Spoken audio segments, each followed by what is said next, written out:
உங்களோட பல்லு கேரிஸ் வந்து பல் ஸ்ட்ரக்சரே போயிடுச்சு அப்படின்னு ஃபீல் பண்ணுறீங்களா?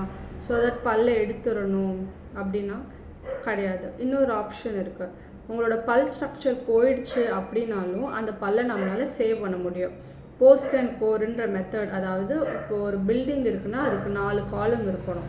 ஸோ அதே மாதிரி உங்கள் பல்லு இருக்குன்னா அது ஃபுல் ஸ்ட்ரக்சர் இருந்தால் தான் நம்ம கேப் டூத் ப்ரிப்பேர் பண்ணி கேப் போட முடியும். ஸோ கொஞ்சம் ஸ்ட்ரக்சர் இல்லை அப்படின்றப்போ நம்ம ஒரு போஸ்ட் மாதிரி நீட்டாக இருக்கும் அதை கொடுத்துட்டு அதுக்கு மேலே நம்ம ஆர்டிஃபிஷியலாக பல்லை பில்டப் பண்ணி அதுக்கப்புறம் நம்ம கேப் போட்டோம் அப்படின்னா அது கொஞ்சம் ஸ்ட்ரென்த்தனாக இருக்கும், உங்களுக்கு வந்து லைஃப் வரும். ஸோ அதனால் உங்கள் பல்லை வந்து ஸ்ட்ரக்சர் போயிடுச்சு, கேரிஸ் ரொம்ப உள்ளே போய் பல் ஸ்ட்ரக்சர் எல்லாத்தையும் லாஸ் பண்ணிடுச்சு அப்படின்னா நீங்கள் ஃபீல் பண்ண வேணாம்.